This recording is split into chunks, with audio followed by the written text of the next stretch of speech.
Sunod sa dalawa yun. Maganda ako yun.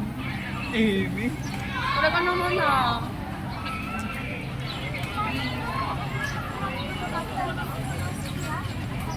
Parang hindi.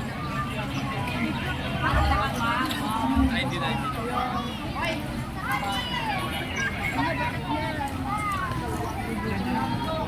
Hindi. Ay, siya, di ba may pagkain doon?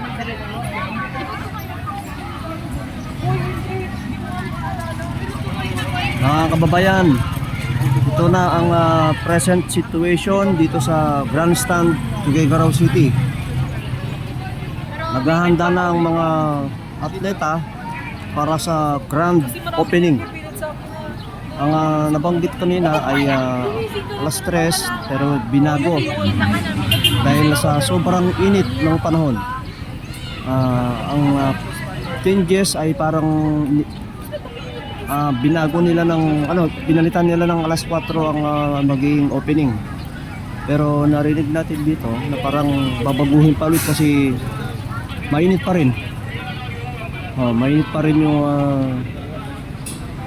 sobra kasi yung init, kawawa yung mga atleta.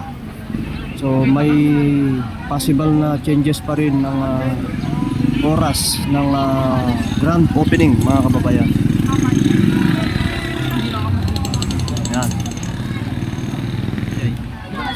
Kanina walang tao dito sa kalasada, ngayon ayan, dinagsa. Yan. Ito na yung paghahanda para sa grand opening, mga kababayan. Ayan.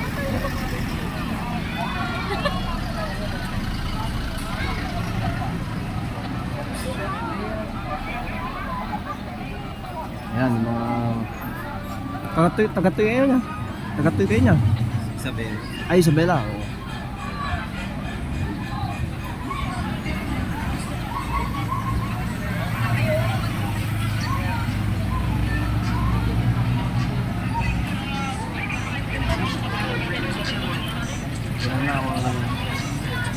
So, antabay lang tayo, mga kababayan. Mamaya magla-live tayo. Magla-live na tayo para sa grand opening mamaya.